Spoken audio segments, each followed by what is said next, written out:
Because a lot of people, especially in that stage, would think, oh, I will have to spend 20 years in this industry before I ever achieve some level of success.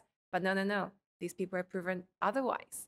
And they are still figuring things out, but they're at several steps ahead of other people. And you can learn something from it.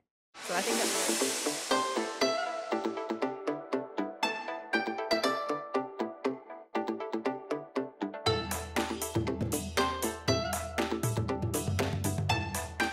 Hello, listeners. Welcome to the Crouching Tiger, Hidden Dragon podcast. So, if you've been listening, we've been talking to business leaders across Asia, and it is my mission to talk to and share stories from business leaders in Asia. And today, we have one of my favorite podcast hosts with me, and who is also a LinkedIn top voice. And actually, fun fact, fun story of how I started the podcast. I'm actually sort of inspired by your podcast. Oh, wow. Yeah. So in 2022, I was like, a lot of people told me about your podcast, and I was like, oh yeah, you should check it out. Including Mr. Money said you should check out this podcast called So This Is My Why. And I listened to it, and then on a trip to Singapore, I sat down with Kenneth Chu, and he is a host of a mom podcast at that time. And I was like, hey, actually, if Ling Yah can do it, if Kenneth could do it, I said, oh yeah. Then I decided to start my podcast in March of 2023. Amazing. And so that's the origin story. And Yeah, and thanks for sharing. It's been a year. It's been a year. It's been a year. So we have Ling Yah here with us. So Ling Yah, right? Fun fact, if you've been following my podcast, I had Rizal Aziz on, and she's actually, before we started, ex-colleague of Rizal himself, and she is a lawyer turned personal branding strategist, and she was just anointed, I would say, LinkedIn top voice. I feel like I should have a halo on my head. as of this week, so she is the podcast host Ling Yah of So This Is My Why, and I've listened to many episodes, and the thing I love about the podcast is that she delves into the origin story. She delves into the sort of the genesis of the person, including stalking their Facebook accounts, including going through you stalk everything, going through everything of that particular person, and having some great business leader, great guests that follow. So Ling Yah, so honored and happy to have you today. No, it's my honor to be here, and I'm so thrilled that I inspired this podcast. And I can't believe it's already been over 80 episodes, which is incredible. Kudos to you. Because most people, when they come to me and they say, I want to start a podcast, they just leave it there. You never hear from them again. They never do it. But you went and really took it to a whole other level. Thank you. I also like follow. Okay, Ling Yah is posting. Ling Yah is doing Q&A. Okay, this is something interesting. Yeah.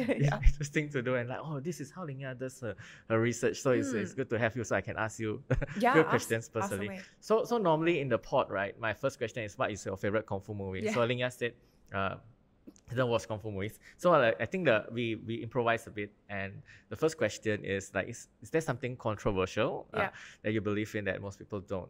Well, I think it's slightly controversial, and it's related to food, which is always sensitive. And for context, I'm from Kuching. So my controversial take is Sarawakian food is so much better than any other food in Malaysia. I would. You would? I would agree. I've not been to Sarawak. That's a shame on me. I've not been to Sarawak. So you haven't tasted the best of the best yet. Yes, no. But one of my favorite restaurants is in PJ, and it's a Sarawak restaurant. And according to Sarawakians, my Sarawakian friends, it is quite authentic. It has. But it's quite authentic, as opposed to truly authentic. Yes. So you just gotta go. And my favorite Sarawak dish is kampua noodles, and then the giant siumais. Is it something? The giant siumais, basically. Okay. Siubi or something like that. Siubi. Siubi. And shame Yeah. on me. I've not been. This is one of my resolutions this year is to actually visit. I have visit Sarawak. Yeah. I have so many friends who are from Kuching and Miri, Yes. and I've not been. So it's my new Year resolution to actually Time go to there. go. And I'm impressed that you have actually heard of Kampua before, because I'm Fuchal, and most people would say, oh, I go to Kuching because I want to eat golomi, which is the known thing. But Kampua is also a huge thing because there's a lot of Fuchal people there. So try Kampua, try Temyangu. There's a lot of different types of Fuchal food there that you can't get here. Oh, Wow. Okay, so for the listeners, I love to talk about Asian culture besides Sure. So Fu Chao is sort of like a clan Mm. among the Chinese immigrants, but it's Chinese people here in Malaysia, and Kampua is a good one, and I think the city that is most Fu Chao is Miri in Sarawak. Cebu, and the one here is Setiawan in Perak. I'm Yes. from Perak, so I know a bit of. And even then, the Setiawan food chows are very different from Sarawakian food chows. Very, very different. Even the words that we use and how we pronounce things, and the food is slightly different too. So I also mingled with them when I was studying in Ipoh. Yeah. And one of the words they taught me was kalio, which is kalio, clay, yes. Yeah, that's the only word I know. Okay. Unfortunately. so yeah, I love to dive into a bit of culture as well. So yeah. I think perhaps, I'm not sure, but you are the first Fu Chao on the show. And you're the first person to ask me about Fu Chao stuff. So yeah, amazing. Oh, didn't know you were Fu Chao. So yeah, Fu Chao is I think there are a lot of resources out there to find out how Fu Chaos came to Malaysia, and wow, very interesting. Yeah. Okay, cool. So let's get into the questions. Oh, by the way, I need to mention the sponsors today. I think you should. So today is the venue sponsor for today's shoot. Podcast is Iconic Co-working Space. You've been following the pod. The CEO of Iconic Co-working Space was my first guest, Sharon Tan. And this is a place that I really love because it supports a lot of entrepreneurs, startups, and also content creators. So there's a lot of communities happening here. It has event spaces. This is one of the event space where you can do training. Downstairs, there's event halls. I think you passed by the event hall just now. And a lot of different things that you can do here. So it's a good, Sharon really, an Iconic co-working space really supports the local startup and entrepreneurs here in Klang Valley. So, okay, so starting off so I like to ask you questions as a podcast and content creator, and maybe people can listen to the other interviews you've done. You said, you started a podcast, you went to Nepal, and a lot of things. Personally, do you listen to podcasts yourself? Oh, for sure, all the time. I would say every single time that I find an empty space. So it's especially when I'm driving. So when I drove here, I definitely listen. When I'm in the gym, and obviously you can't really do anything apart from listen. So it's always those empty spaces. When I'm cooking, I'll listen as well. So definitely the reason why I got into podcasting is because I love podcasts myself. And I realized that rather than spending my 1 hour just driving, I could be driving, but also learning. And then once I learn, I will exit from the car and actually execute and really grow from that. And I realized that what's amazing about podcasts as well is you're not just learning, you really, really remember what is being shared. And it also feels like the people who share, especially if you listen to them consistently, they feel like your best friends. And it almost feels as though, I want to tune in and see what they're up to. So what was the podcast you were listening to on the way here? On the way here, I was listening to Jay Klaus. So Jay Klaus is one of my recent favorite podcast hosts. He's all about the creator economy. Yes. And also, you I know Jay who Klaus. he is? Yes, exactly. So that's what I was listening to. Oh, Jay Klaus is a great podcast. Yes. He talks about, he has a creator community. Yes. Which is limited to 200 people. Wow. Yeah. And so that's a great podcast. Any other podcast that you listen to? I love listening to My First Million. Me too. I listen to it religiously. Yes. And that's what I aspire to be as well, yes. like Sampar and Sean. Yep, Sean Perry. Yep, they're very, very good for sure. I love listening to Jason Calacanis as well. Okay. So the All In podcast, I think it's very interesting because he's an angel investor. He's been in the space for so long. So he has access that most people don't. So when something happens in the world, he can just go, hey, I'm just going to call them, these people hitting the headlines, and ask them to come and talk to me about it. And he can give that perspective that most people don't. Of course, he is a little controversial. Some people love him, some people hate him. But he has that perspective that's very unique, and he's not afraid to share. And I like that. Doesn't mean I have to subscribe to his belief, but I would like to hear what you have to say that's different. Oh, that's the...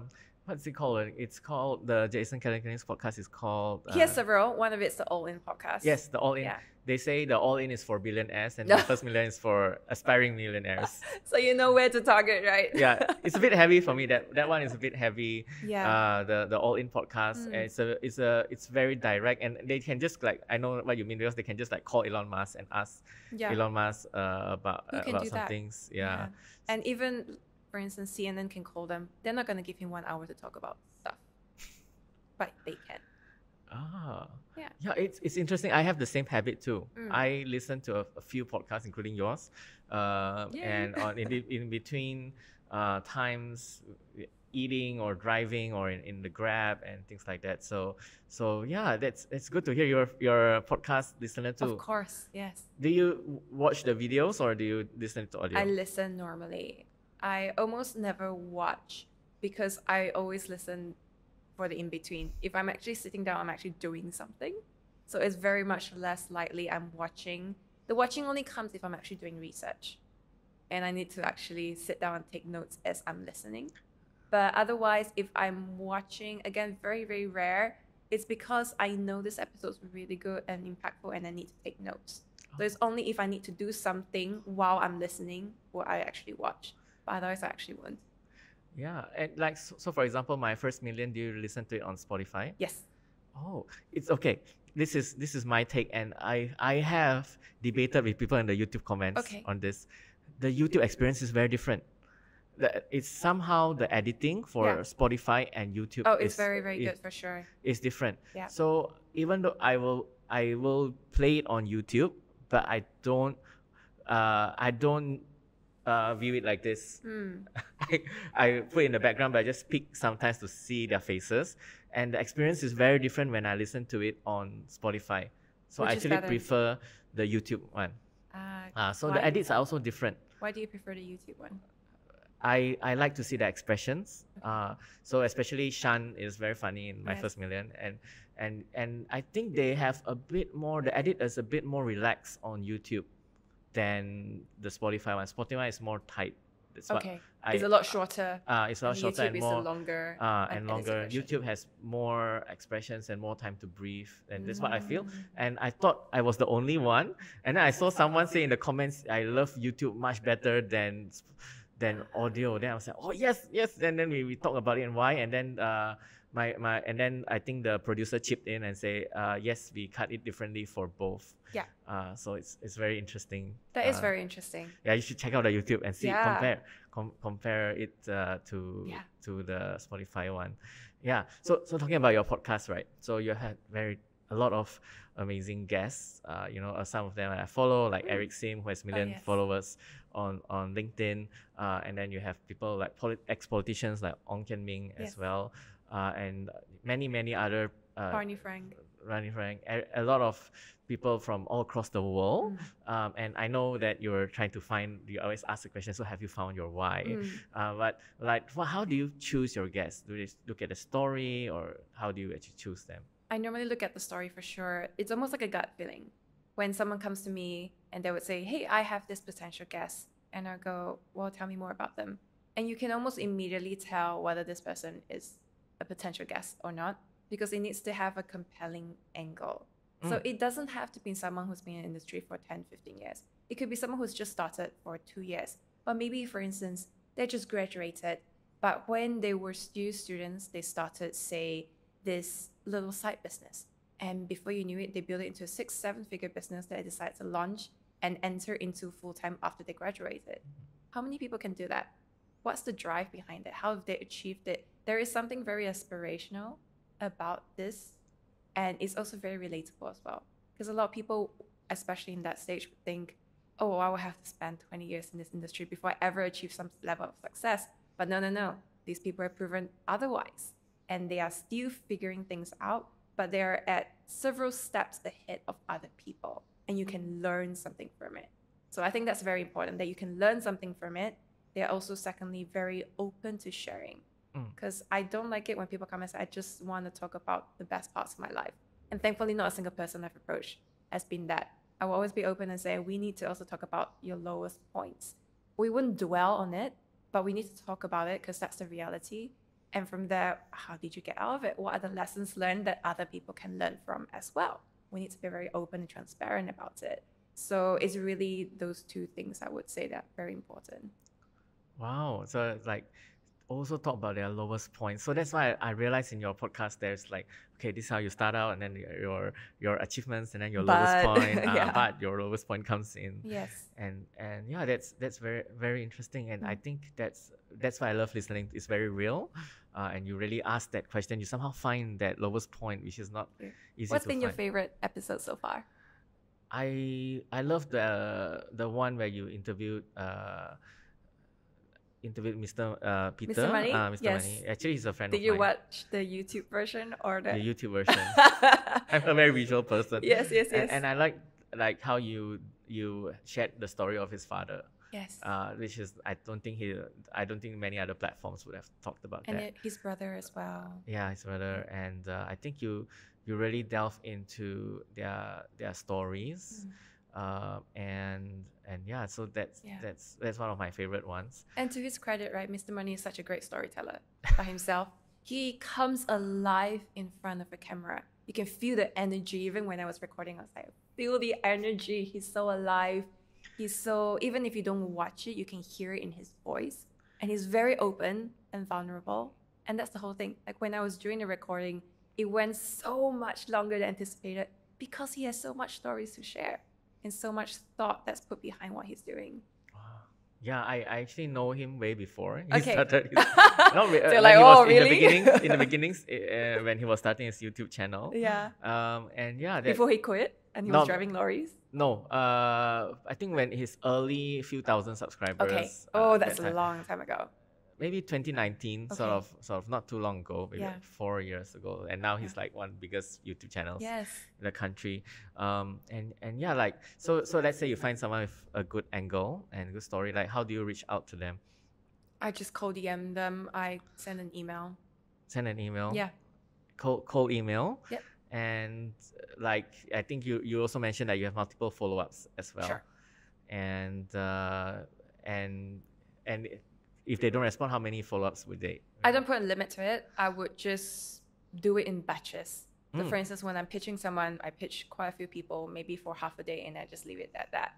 When I'm following up, then it's almost like a gut feeling. Oh, I feel like I haven't heard back from them for a while. Let me go and see when I emailed them last. Oh, it's been a month. Let me just send a follow-up to everyone that hasn't replied so far. Oh, interesting. And you said you do in batches. How many do you send each time?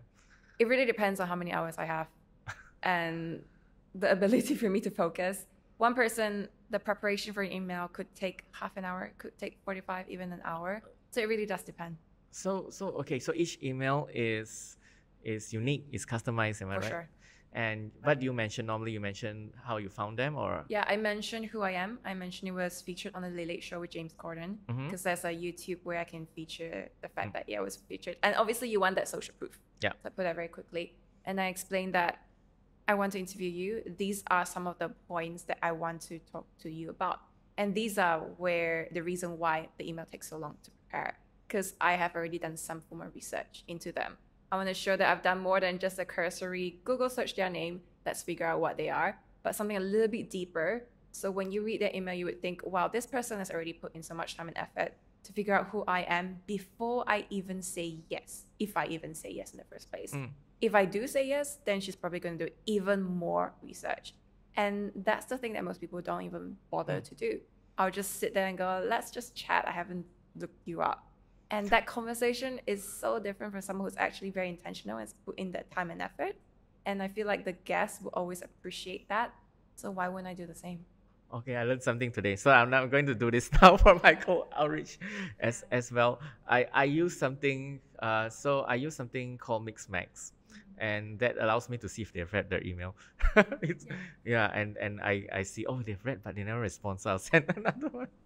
But my guests are more with warmer audiences. Like actually, I have wanted to have you on since March, Oh, but wow. I followed you and connected with you on LinkedIn for many months, supporting your Wow. content before I go for the ask. So that's normally the ideal situation. But sometimes I do cold outreach as well. And if I do cold outreach, I'll mention someone that they know who was on the pod. Yes, of that's course. that's the social proof I You use. definitely want to, yeah. Yeah. So good that you shared that. Has anyone like said no or Oh, definitely. But the surprising thing is that very few people actually say no. So there are two types of no. There is the No, because I'm busy, which is fine. Then I'll reply and I'll just say, well, can I circle back in half a year or a year's time? Because that doesn't mean anything to me. And all you're agreeing to is another email from me asking if you are available. You're not agreeing to actually commit. And why would people say no to that? They're just agreeing to another email 6 months from now. So that's a very easy thing. And then there are lots of people who have converted from there. Sometimes 6 months pass, I ask them, they say, oh, I'm still busy. Then I go, can I check back in another 6 months? And they will say yes again. And you just go on and on. So some people last year, for instance, they were in the pipelines for 2 to 3 years. It took that long to convert, but they converted in the end. So there's that. There's a much, much, much, much smaller group where they say no, and it's you don't need to come back and ask me again because it will always be a no. And so that's a very small group. I can count with maybe two hands how many people say that. Wow. And do they ask you about your viewership or anything before they come on? Sometimes a lot of people don't. Sometimes. Yeah, I had maybe one or twice. Yeah. So twice they ask about that. Oh, wow, 2 or 3 years, that's quite a long time to convert. Like, yeah, it's quite a long time to convert. Like, you do it in batches um and 2 or 3 years and once they agree, you just schedule a time Yes. with them. That is quite a long time to convert to just follow up, like, because one of my favorite books is called The Third Door. Yes, I know. Yeah, Alex Bennion. Alex Bennion. He Yes. stalks people at For grocery sure. stores and Yeah. and goes to events that Yes. they attend. I do that sometimes too. So now I attend events that, oh, this person I wanted to get on the pod, so I'll attend events. Yeah. So that they are attending to. So they have experiences like that. I met the guests in person. I've definitely met people in person, in which case I would then go, oh, sounds very interesting. Let me just reach out to them and ask if they will say yes. And normally, if you see them in person, the likelihood of them saying no is so much lower. They might push you back and say, why don't you email me or email my assistant? But yeah, just go for the ask. You never know.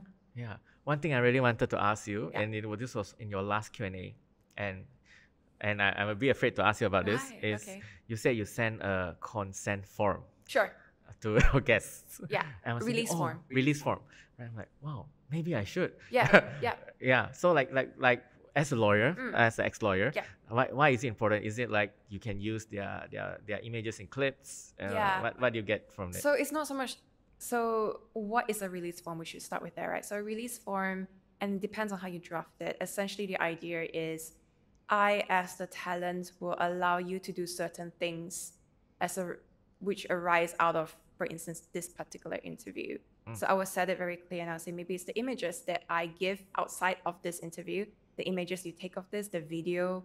And I want that because I suppose it's implicit that if I came on this show, yes, I'm consenting to you recording and sharing it, but it's so much better if you have it down in writing and you're very clear on exactly how you're supposed to use it and how you can use it.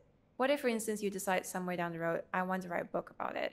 And maybe as a guest, most guests would be okay. That why not? I've already given an interview. I would love to support you and see you write a book using the information I shared. But some people would go, well, no, I don't want you to. And you have to go through each and every one of them to make sure you have the consent. And especially if you have books have publishers, and publishers are going to want to see the release form. So that means if you have, say, 80 guests already, you want to feature all 80 guests in your book, you have to go to all 80 of them and say, hey, so now I want to include you in the book. I need you to actually sign this form right now. 80 release forms, try and get it at once is so much more work than I'm going to get a guest on. Can you just sign it now? Oh my God. Okay. So maybe that's something. Yeah. Something I would do. So like, yeah, I could imagine like, let's say if I ran the clip as an advertising. Yes, things that's like very that. different. That's very different, right? So I should basically get their permission to do that. You should. I mean, a lot of people probably won't, and most cases you probably would be okay with it. It's not so much a legal question; it's more a risk question. Oh. It's more just a question of, well, would your guests actually kick a fuss? Because if they kick a fuss, they do have a right to kick a fuss. Yeah. So would you rather do that or not? But at the same time, when you really think about it, when you have guests come on, you have so much goodwill in it. So you never, even if you have the consent, do you really want to do something even though the guest has signed, but they later then say, but actually, I don't want you to insert it. But I know I've already signed it. I have actually given you the legal right. So the question comes to you then, do you still want to proceed anyway? Because yes, you have the legal right, but you're destroying all the goodwill you used to build with the guest. So then the question becomes, well, what's the point of a release form then? And so you have to think about these things.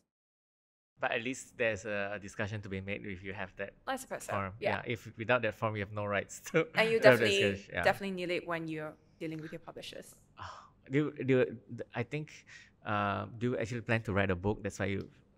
I mean, I definitely have been approached to write a book. It's not in the immediate plans, I would say, because there's so many things to do and you need to prioritize. But I would say I would not discount it. Yeah. Yeah.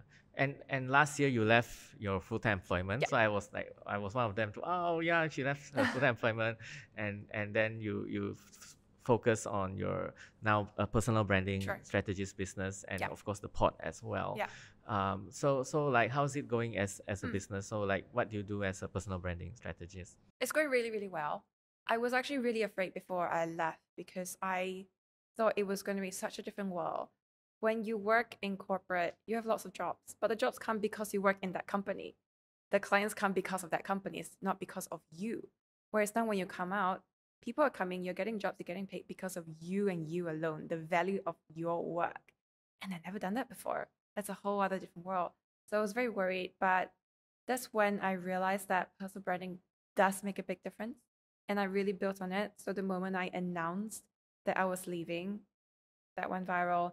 And then I would announce that I'm doing this thing as well. But I didn't do a hard sell. It was more a generic question. I don't know if you remember, back then my content was pure podcast. It wasn't just personal branding. Very, very little, if not any. It was all podcasts. But every now and then I might mention something peripheral and I'll just put a postscript. By the way, I'm also offering this. But even though it's just a postscript, I already had inbound queries.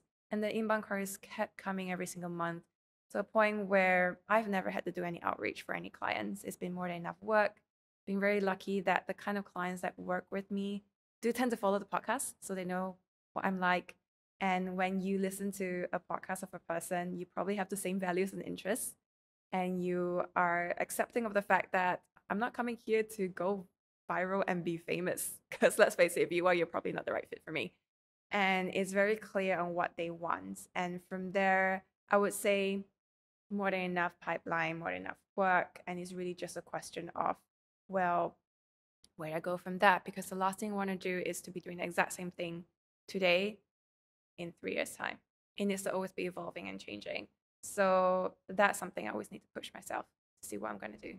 It's amazing. It's amazing. It's rarely that I hear a new business and say, oh, I got too many inquiries to tend with. But what do you really do as a personal branding strategist? Do you advise their team, or do you coach them, or you have a program? What do you do exactly? So the program is coming soon. But right now, I always knew from the start I wanted to do just one-to-one. Sort of, it's not coaching. It's more one-to-one personal branding work. And what I do is I would say, come with me, we're going to do a retainer. I will come up with the strategy for you, content pillars, everything, what's your objectives, and I'll actually do the writing for you as well. And I'll do the writing, you review, we put it up there, we review every single month. How is it performing? Is it achieving your objectives? If not, how can you pivot? So we just keep doing that. And it's sort of like me basically being there and doing all the work for you.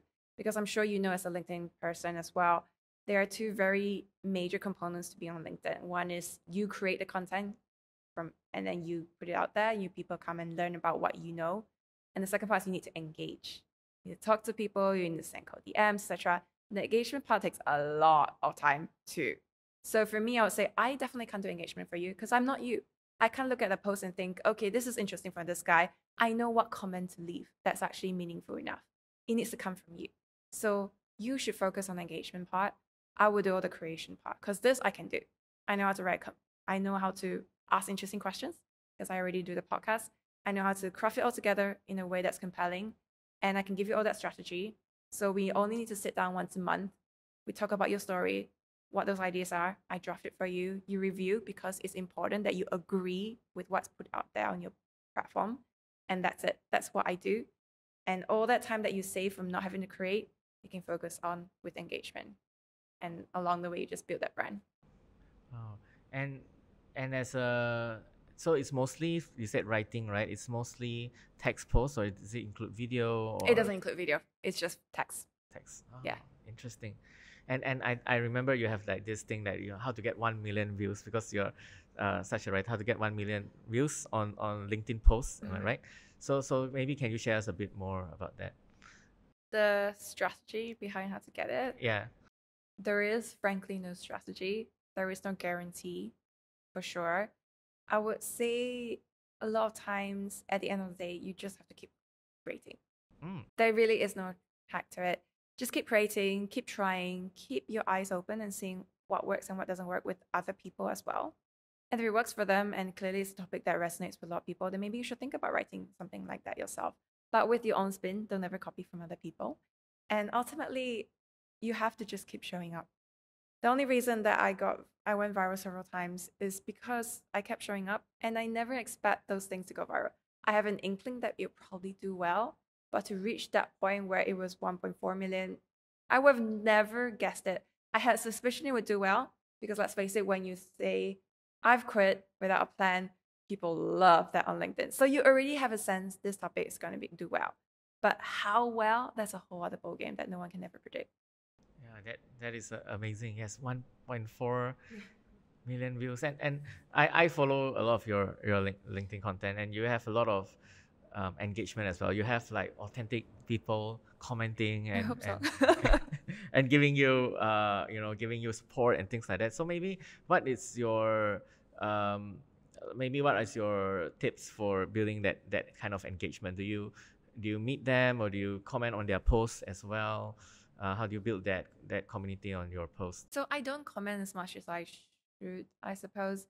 But for me, I just see it as a tool. So we can very easily get caught up with the whole what's the strategy behind it? What do you do? How do you think about authenticity? But really, at the end of the day, this is just a way for you to meet other people who are also professionals. So how would I meet someone who's completely strange? I mean, not strange, but completely new. Be myself. So I just write the way that I would speak. I share thoughts that are my own as opposed to thoughts that belong to other people. And if people respond in kind, then I do the same as well. So I just think of it as I'm talking to people. Full stop. It's not so much a strategy, and it's more just how will I like other people to talk to me, and just do the same. What I do, I'm very intentional. Yeah. So I go to your one of the profiles that I do this. I turn on the bell icon. Yes. There's definitely a strategy for sure. And I definitely do that, but I don't comment so much. Oh, yeah, sure. also like sometimes I don't know what to comment. Yeah, it's like, takes time to think. It's amazing. yeah. So we both love My First Million. Yes. And I also listen to another podcast. Amanda Kwa has like a newsletter. Oh yes. Backscoop. Podcast Backscoop. Yeah. And like besides doing personal branding strategy, are there any ways you want to sort of monetize? Is the word is a business podcast, so I'll say monetize or build things on top of what you have as podcast?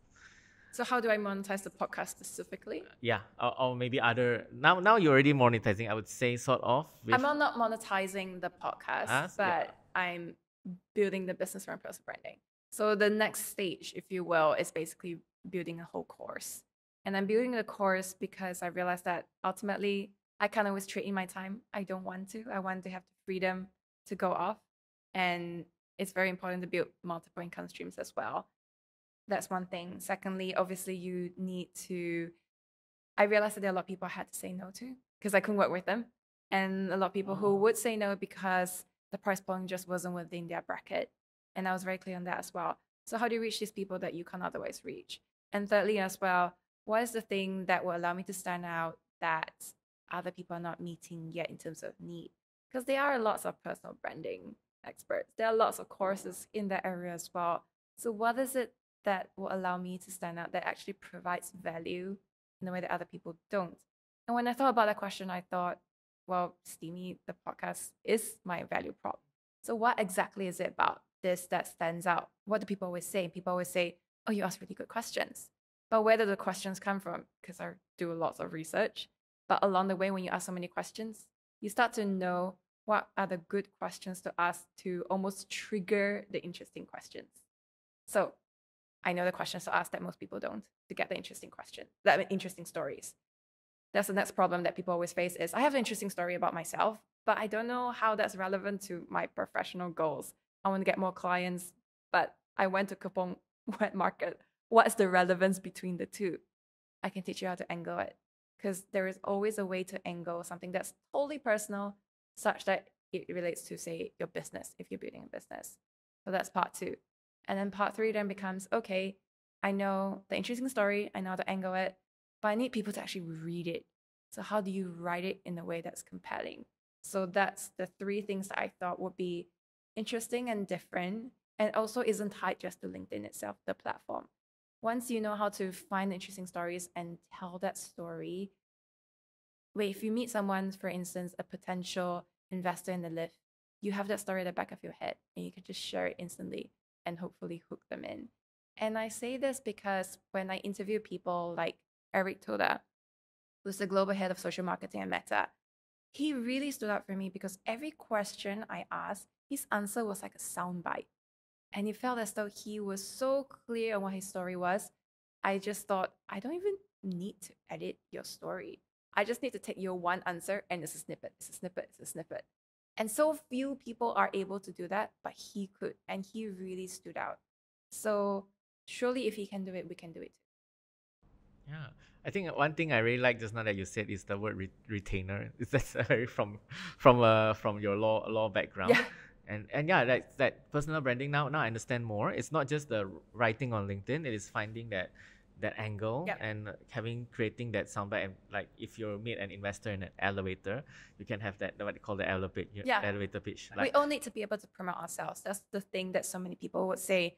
I recently spoke with Jalil Rashid, who was global CEO at Vijaya, and he also said the same thing as well. It's very important for you to be able to not just do quality work, but be able to talk about the work that you've done that is good.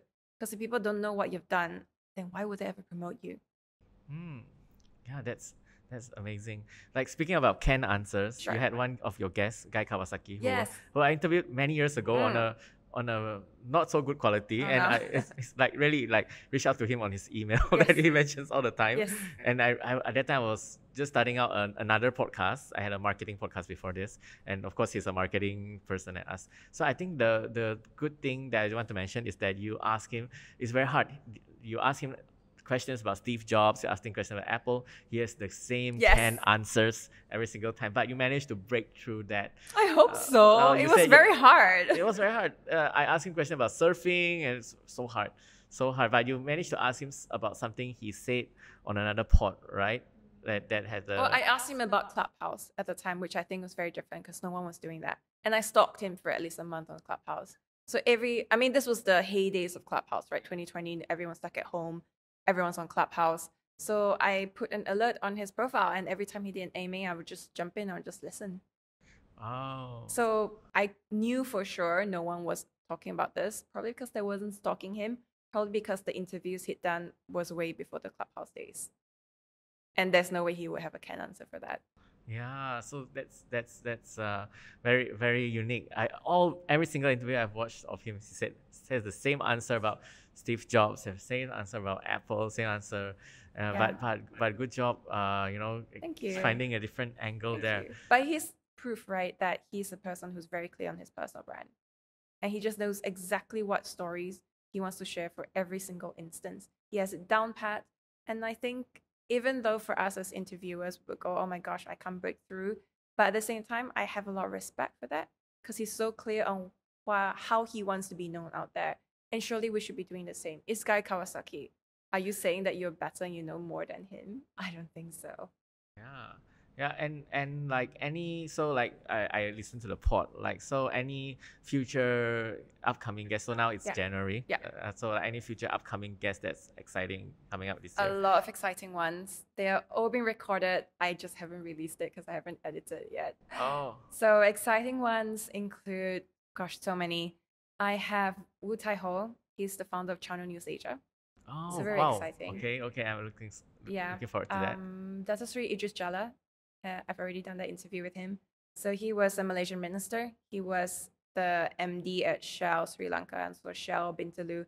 Also the CEO of Malaysia Airlines. This is when they were I think they had $400 million in losses, and in 2 years turned into $150 million in profit. So I've got people like that. I've got Ted Lim. He was the chief creative officer at Dentsu, and also Leo Burnett. I have the head of Zoom Asia, who's coming on. I have the former senior director of Kinokuniya APAC. So he's the guy who basically worked with the Japanese founder, opened all the stores in Asia and also in New York. So a whole range of people, I would say. Like for example, like someone who is like the sort of head of Asia for Zoom. Yeah. Like it's just the same email. I say, hey, this is something I've noticed So here. he actually reached out to me because I interviewed someone else in Zoom. And so he noticed that podcast interview, we connected. And I remembered him because I thought, wow, this person would actually connect with me. So when I was in Singapore, I basically just sent him a message and went, hey, I'm in Singapore. Would you like to meet up? And he said, yes. He was very, very kind. And obviously, when we met up, I just went, so can I interview you? Do you meet all your guests before the interview? No. I just met Ling Yah today, by Yeah. the way, like 10 minutes ago. Yeah. Do you meet, or do you have like some podcasts they have like a No. chemistry before Zero. Zero? Unless the guest actually asked for it, then no, I don't. It's cold. Okay, it's cold. Yeah. That's very interesting to know. And let's say, if do you have any guests that don't respond to you, like to your emails or anything, like you Oh, said for you follow sure. up? There are so many people lagging in my inbox where they've never replied to, for sure. Yes. And what will you just send them emails? Just send a again? follow up. If they don't reply, they don't reply, and that's it. You can't do anything. But at least you tried. Oh, it's a try. Yeah. Actually, one of your guests hasn't replied me. Actually, it's my friend also. It's called Mr. Peter from Mr. Money. Hasn't replied. He hasn't replied, but But he replies to me sometimes when I wish him happy birthday, but Aw. hasn't come on. But anyway, I'll get to him. But anyway, just fun fact. But yeah, I also sometimes they don't reply. But how I get them is I meet them somewhere in person. Yeah, that's Yeah. the best way. Yeah, so yeah, really good to have you today. And maybe the last question before we wrap up is like, what is the future for the pod? Like I know you're starting a course. Yep. And I so happen I've not been able to attend any of your, this is called Steamy Hangouts. Oh, Steamy Hangouts. Yes. I haven't done any this year yet, but yes. And like what other plans do you have? Oh, that reminds me, I should do a Steamy Hangout soon. What other plans? I would say for the podcast, I have been thinking about pivoting the content slightly. And I think because I'm doing so much of personal branding and storytelling, that's such a unique and interesting area. And I think I would like very much to, once I've released all the interviews I've already done, to start interviewing more people who are in that storytelling field. So script writers, authors, publishers, and even someone like Jalia, for instance, because he's someone that has built a very strong personal brand. And so you want to ask these people, okay, how does that gel with your career? Why do you think about putting yourself out there and talking about it so publicly? And how do you do that? What's the strategy behind that? So ultimately, it's all centered around the idea of storytelling and how we can learn and apply that into our own lives. So I'm thinking of pivoting into that, but I also wouldn't say no, I don't think. It's a very interesting guest if I have the chance to get that. Wow, that's very exciting. I look forward to your Steamy Hangout. The last one that you had last year, I was traveling, so I couldn't attend. Oh no! But I would love to attend if there's Please the next subscribe one. to the newsletter and you get updates. Of course. Yeah. So thank you so much for coming on. Thank you for taking the time. For Ling Yah travel all the way from KL. We are in PJ today, and I'm so happy to see you. And yes, Ling Yah inspired the podcast that I have today, and it's brought me many opportunities as well. And I remember your word of the year last year was opportunity. Yeah. So yeah, thank you so much Wow, for you're inspiring welcome. me. So do you want to share what kind of opportunities this podcast has brought you? Yeah, okay. You can ask me questions as well. Yeah, go for it. So I've had speaking opportunities, speaking engagements come from the pod. Basically, one of my guests emailed, say, okay, this is Bob, and he emailed another company, please work with him. And I'm trying. This is something I'm trying as well. I'm trying to get sponsorships for LinkedIn, I would say influencers or creators. So I went to speak at this event because one of my guests emailed influencer company, and then they got me as a speaker. Of course, a number of my guests have become my clients. So I'm very direct. A number of guests, and I'll speak to my guests and say, hey, by the way, this is something I do, and then they became my clients as well. To be honest, that's a smart way, and that's the way that most people would and should be doing the podcast. So my mistake, I wouldn't really say mistake, but the way I did it was always reverse. Normally, people have a business and they use the podcast to promote and their business and deepen their relationship with potential clients as well. And that's a perfect way, the perfect example for sure. Yeah, and Yeah. I actually learned it. It's so from much someone. better, right, than just a cold DM saying, hey, would you like assistance with this particular service which I offer? Here is a, can I have a full-on conversation with you? And along the way, you probably will be able to showcase your expertise, and the guest would then go, oh, maybe I would need your help too. Can we have a chat off screen, right? Yeah, that happens a lot. That has happened a few times. Yeah. A few times they already have that rapport. Yes. And actually, I didn't come up with it. I learned it from someone I interviewed on the pod many years ago, and he wrote this book. Actually, his name slipped my mind, Yeah. but he wrote this book called Content Based Networking. Mm.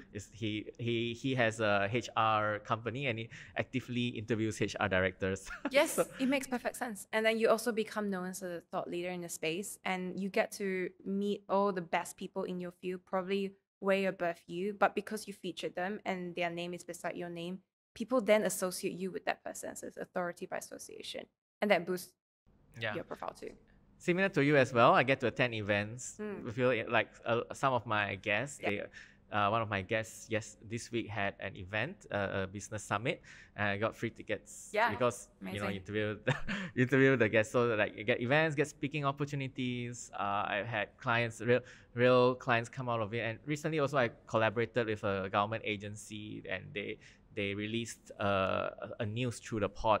And I think I talk to a lot of podcasters or creators, and not many are doing things like that. So that's something I'm passionate about, helping people to monetize it, and that's why I ask a lot of questions. Oh, like the newsletter is obviously a good way to monetize it, and many other ways as well. Yeah. So no regrets. Of course no. I think this is something. Personally, this is something. So good question. This is something I really love doing. I imagine having guests from more countries. I'm trying to have guests from Vietnam. I want to really share stories from business leaders. There's so much. Asia is so big, so I can go to Japan, Korea. Of course, I'm Malaysia, so most of my guests are from Malaysia and Singapore, and trying to get into more countries as well. And I imagine one day I would collaborate with someone else to start like maybe a podcast in the Middle East for business, podcast in Australia for business. That's way ahead, but for now it's Asia. So that's what personally, no one asked me this before, but that's personally what I'm looking at. And who's your dream guest? Who's my dream guest? I want the CEO of NVIDIA, somebody like that, CEO of NVIDIA. Or he was in Malaysia recently. Yeah, he met the Prime Minister, of course. Yes. So someone like that is an Asian business leader, but not many people know of. But not like Elon Musk, where he's so public on many podcasts, and most Asian business leaders are not. So someone like that, yeah. That's fair. Right, thank you for your question. Yes, I get a question from Ling Yah. Of course. So all right, so thank you for watching. Thank you to Iconic Co-working Space for sponsoring the venue as well. Thank you, Ling Yah, for taking the time. It was a great conversation. And I want you to follow Ling Yah, right? Subscribe to her newsletter. Follow her on LinkedIn, very importantly. Subscribe to the pod, all right? Give her reviews on Spotify. Subscribe to the YouTube channel as well, and all her great content. And watch Ling Yah. I think she's doing amazing things. Oh, thank you so much. And definitely follow Bob as well, because he's doing great things. Thank you so much. Right. Thank you everyone for watching. See you at the next episode.